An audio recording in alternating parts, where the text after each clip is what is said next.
नमस्कार प्रिय दर्शकों, आप सभी का पुनः एक नई और ज्ञानवर्धक कहानी में स्वागत है।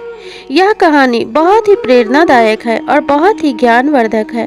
तो आप सभी से अनुरोध है कि इस कहानी को पूरा जरूर सुनिएगा, ताकि इससे मिलने वाले ज्ञान का आप पूरा लाभ प्राप्त कर सके। प्रिय दर्शकों, अगर आप इस चैनल पर नए हैं तो चैनल को जरूर सब्सक्राइब कीजिएगा और इसी तरह की ज्ञानवर्धक कहानियों के लिए बेल आइकन को भी प्रेस कर लीजिएगा, ताकि ऐसी ही ज्ञानवर्धक और प्रेरणादायक कहानियाँ आपको समय समय पर मिलती रहें। तो चलिए, आपका ज़्यादा समय नष्ट न करते हुए इस ज्ञानवर्धक कहानी को शुरू करते हैं। बहुत ही प्राचीन समय की बात है। एक नगर में एक राजा राज्य करते थे। उस राजा के पास एक हलवाई उनके यहाँ रसोइया का काम करता था। उस हलवाई की एक पुत्री थी जो कि बहुत ही सुंदर थी। सुंदरता में वह इंद्र की अप्सराओं से भी बढ़कर थी। रूप और यौवन तो इतना कि इंद्र भी लालायित हो जाए। वह हलवाई राजा के भोजन का कार्य समाप्त करके जगह जगह पे दूसरों के यहाँ भी भोजन बनाने जाया करता था, क्योंकि वह बहुत ही गरीब था और अपनी आजीविका चलाने के लिए उसे अतिरिक्त कार्य करना पड़ता था। जब वह हलवाई भोजन बनाने के लिए दूसरे नगर चला जाता, तब उसकी पुत्री घर पे अकेली रह जाती थी। उस हलवाई की पुत्री का नाम रूपमती था। जैसा नाम वैसा ही गुण, वह अति ही रूपवती थी। एक दिन वह अपने सहेलियों के साथ बाग भ्रमण के लिए निकली। जब वह बाग के समीप पहुंची तो उस बाग के निकट ही एक राजकुमार खड़ा था। जब उस राजकुमार ने रूपमती को देखा तो वह उसके रूप और सौंदर्य पर मोहित हो गया। रूपमती इन सब बातों से अनजान थी। वह अपने सहेलियों के साथ बाग भ्रमण की और वापस लौटकर अपने घर आ गई। उधर उसके पिता अपना कार्य समाप्त करके भी घर आ चुके थे। दोनों पिता पुत्री ने भोजन किया और विश्राम करने लगे।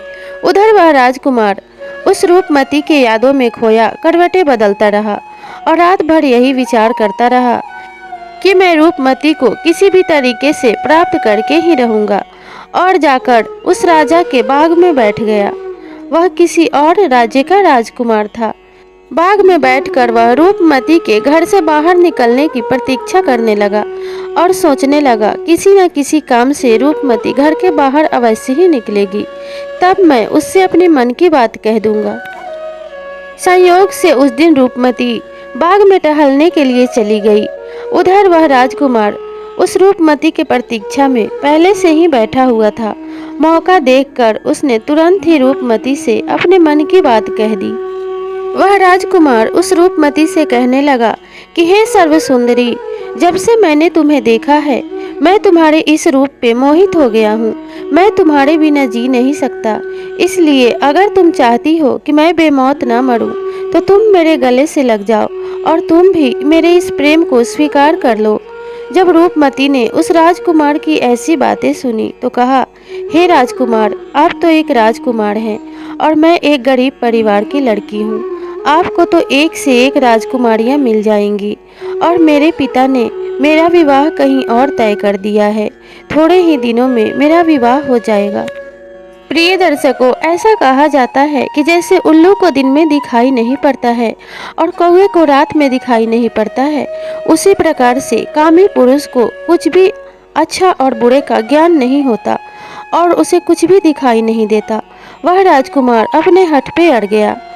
तब रूपमती ने उसे समझाना चाहा कि हे राजकुमार, आप इतना हठ मत कीजिए, नहीं तो मेरे पिता इस राजा से कहकर आपको प्राण दंड दिलवा देंगे और फिर आपको कुछ भी प्राप्त नहीं होगा। अगर आप इतना ही जिद पे अड़े हैं तो मैं आपकी पत्नी तो नहीं बन सकती, लेकिन मैं आपसे एक रात के लिए अवश्य मिलूंगी। पहले मेरा विवाह हो जाने दो, मैं सकुशल अपने ससुराल चली जाऊं और मेरे पिता को कन्यादान का पुण्य प्राप्त कर लेने दो। उसके पश्चात मैं तुम्हें एक दिन के लिए अवश्य मिलूंगी। इतना कहकर रूपमती अपने पिता के घर लौट आई। कुछ दिनों के बाद रूपमती के पिता ने बड़े ही धूमधाम से अपनी पुत्री रूपमती का विवाह उस लड़के के साथ कर दिया जिसके साथ उसका रिश्ता तय था। उधर वह राजकुमार रूपमती के यादों में खोया उस दिन का इंतजार करने लगा और मन में सोचने लगा कि वह कौन सा दिन होगा जिस दिन रूपमती मुझसे मिलने आएंगी। मन में यही विचार करते हुए वह रूपमती की प्रतीक्षा करने लगा। उधर वह रूपमती अपने ससुराल में बहुत खुश थी, लेकिन इधर यह राजकुमार मन में यही सोचने लगा कि रूपमती मुझसे मिलने क्यों नहीं आ रही है, कहीं वह मुझसे झूठा वादा करके तो नहीं चली गई। और यही विचार करते हुए वह राजकुमार रूपमती के ससुराल का पता लगाने लगा और उसके ससुराल का पता लगाकर उसने एक भिखारी का वेश बनाया और भिखारी के वेश में वह उसके ससुराल जा पहुंचा। जब वह रूपमती के दरवाजे पे भिक्षा के लिए आवाज लगाने लगा, तब रूपमती भिक्षा लेकर बाहर आई और उस भिखारी ने उसे देखते ही पहचान लिया और कहने लगा कि हे प्रिय, मैं तुम्हारा इतने दिनों से इंतजार कर रहा हूँ, लेकिन तुम मुझसे मिलने नहीं आई। क्या तुमने मुझसे झूठा वादा किया था? तब रूपमती ने कहा कि नहीं, मैंने तुमसे झूठा वादा नहीं किया था, लेकिन मैं तुमसे मिलने नहीं आ पाई, इसमें मेरी मजबूरी है। अगर तुम यहाँ तक मुझसे मिलने के लिए आ ही गए हो तो आज रात मैं तुमसे अवश्य मिलूंगी। नगर के बाहर उस तालाब के किनारे आज रात को तुम मेरी प्रतीक्षा करना। आज रात मैं किसी तरीके से तुमसे अवश्य मिलूंगी। इतना सुनकर उस राजकुमार के खुशी का ठिकाना न रहा। वह खुशी के मारे उछलता हुआ गया और उस बाग में बैठकर रात होने की प्रतीक्षा करने लगा और मन में विचार करने लगा कि काश सूरज अभी ही अस्त हो जाए, लेकिन दिन तो अपने समय से ही चलता है। वह राजकुमार उसी बाग में छुपकर रात होने की प्रतीक्षा करने लगा। इधर जैसे तैसे शाम हुई तो रूपमती ने भोजन बनाया और अपने सभी परिवार के सदस्यों को भोजन खिला दिया और एक थाली में भोजन लेकर अपने पति के पास पहुंची। परिवार के सभी सदस्य भोजन करने के उपरांत सो गए थे, लेकिन उसका पति अभी भी जाग रहा था। जब वह अपने पति के पास पहुंची तो उसके पति ने देखा कि आज रूपमती बहुत उदास है और उसकी आंखों में आंसू है। तब उसके पति ने पूछा कि प्रिय, क्या बात है? तुमसे क्या किसी ने आज भला बुरा कहा है या मुझसे कोई गलती हो गई है?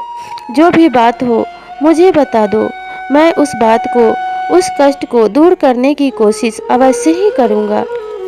क्या तुम अपने माता पिता से मिलने के लिए उदास हो? क्या तुम अपने पीहर जाना चाहती हो?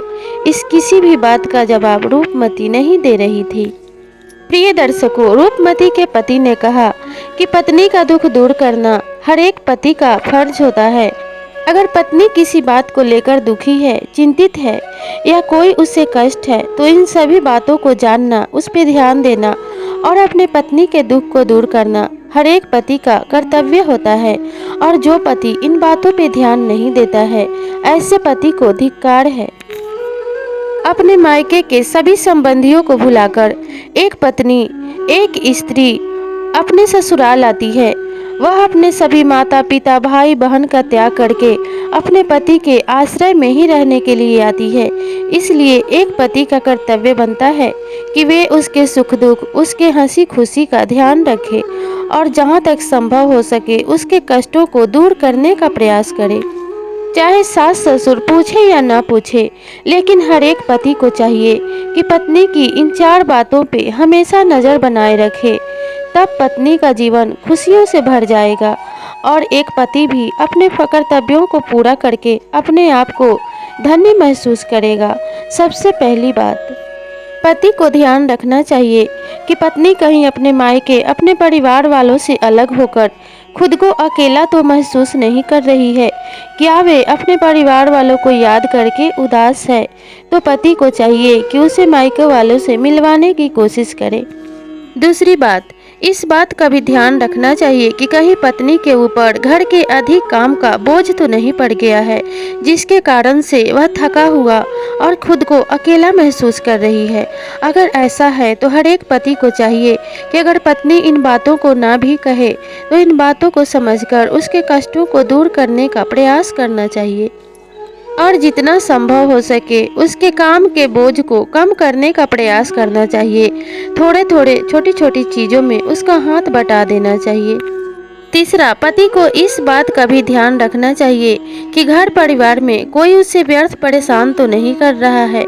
ससुराल वाले कहीं उसके साथ अपशब्दों का प्रयोग तो नहीं कर रहे हैं। इन बातों का ध्यान रखकर पति को अगर ऐसी कोई परेशानी है तो उस बात को दूर करने का प्रयास करना चाहिए। चौथी बात, कहीं घर में रहते रहते वह बोर तो नहीं हो रही है। अगर ऐसा है तो पति को अपने साथ हफ्ते में 1 आध 2 बार अपने साथ बाहर घुमाने ले जाना चाहिए। जो पति अपने पत्नी के इन 4 बातों का ध्यान रखते हैं, ऐसी पत्नियों का जीवन धन्य हो जाता है और उन्हें ससुराल में भी मायके से बढ़ के सुख मिलता है और वे खुद को कभी भी अकेला नहीं महसूस करती हैं। कई बार घर की पत्नियों की ये आदत होती है कि वे पैसे को बचाने के लिए अपनी छोटी मोटी बीमारी को छुपा लेती हैं कि पति का कहीं व्यर्थ में धन खर्च न हो जाए। अगर कुछ ऐसी बात है तब भी पति को इन बातों पे गौर करना चाहिए और अपनी पत्नी की सेहत का भी उन्हें ध्यान रखना चाहिए। प्रिय दर्शकों, हर एक पति को इस बात का भी ध्यान रखना चाहिए कि उसके गैर मौजूदगी में उसकी पत्नी कहीं बाहर तो घूमने नहीं जाती है, किसी के बुरी संगत में पड़कर कहीं वह अपना चरित्र खराब तो नहीं कर रही है, व्यर्थ में पड़ोसियों के घर घूमा तो नहीं करती है, या फिर हमारे घर पे व्यर्थ ही रिश्तेदारों का आना जाना तो नहीं लगा रहता है। पति को इन सारी बातों पे भी पैनी नज़र रखनी चाहिए। स्त्रियों को ज़्यादा स्वतंत्रता देना भी उनके चरित्र को बिगाड़ देता है। ऐसा कहा जाता है कि परपुरुषों से अधिक बात करने देना, पड़ोसियों के घर जाने देना या दूसरों के घर में रहने देना, इन सब चीज़ों से एक कुलीन स्त्री का चरित्र भी खराब हो जाता है। अगर आपके मित्र ऐसे हैं जो ज़रूरत से ज़्यादा हंसी मजाक करते हैं तो ऐसे मित्रों से अपने पत्नी को दूर ही रखना चाहिए। जो पुरुष इन बातों का ध्यान रखते हैं उनकी स्त्रियों का कभी चरित्र नहीं बिगड़ता, कुल की निंदा नहीं होती और पति का मान सम्मान गौरव भी बना रहता है। अपने पति की बातों को सुनकर रूपमती ने जवाब दिया कि हे स्वामी, मैं तन मन से तो आप ही को चाहती हूँ। आपसे बढ़ के मेरे लिए इस जग में कोई दूसरा नहीं है।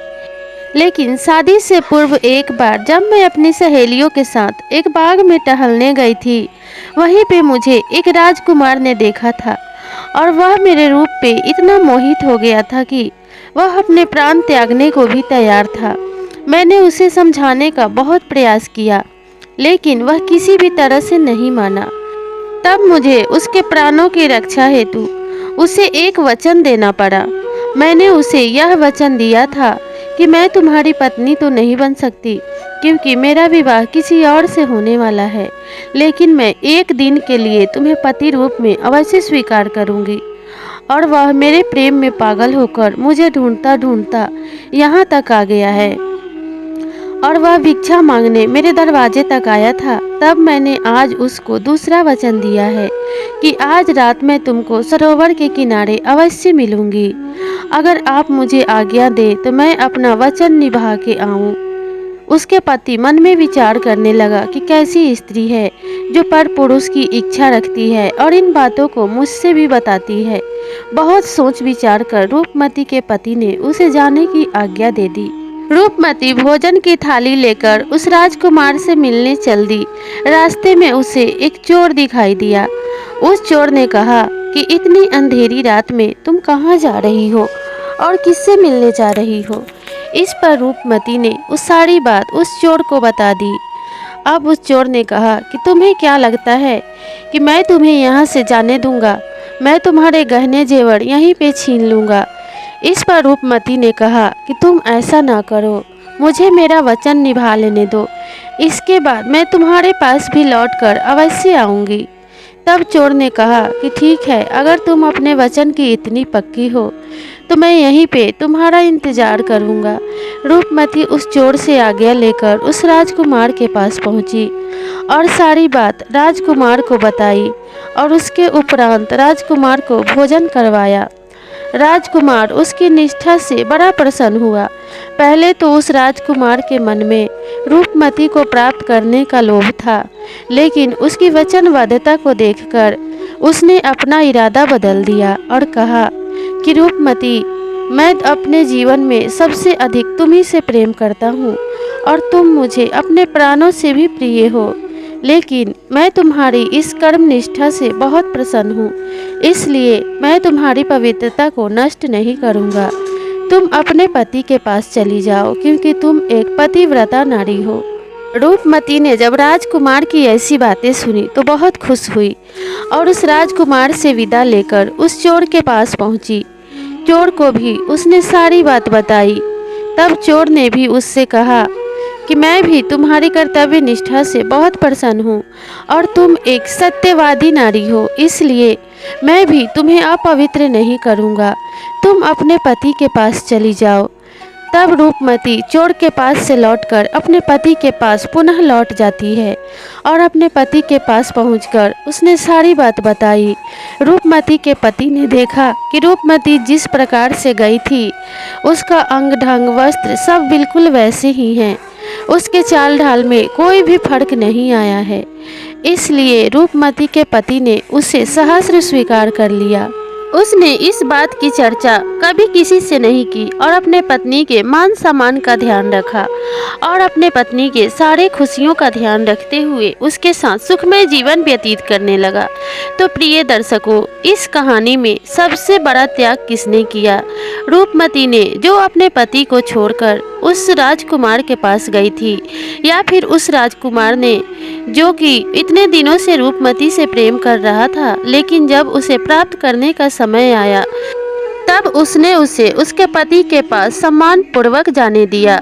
या फिर उस चोर का, जिसका तो काम ही चोरी करना है, उसने तो स्त्री का त्याग किया ही, साथ ही उसके गहने को भी नहीं लूटा? या फिर उसके पति का, जिसने यह जानते हुए भी कि उसकी पत्नी एक पराये पुरुष के पास जा रही है, उसे खुशी खुशी जाने दिया? तो प्रिय दर्शकों, आप इस बात को हमें कमेंट करके ज़रूर बताइएगा।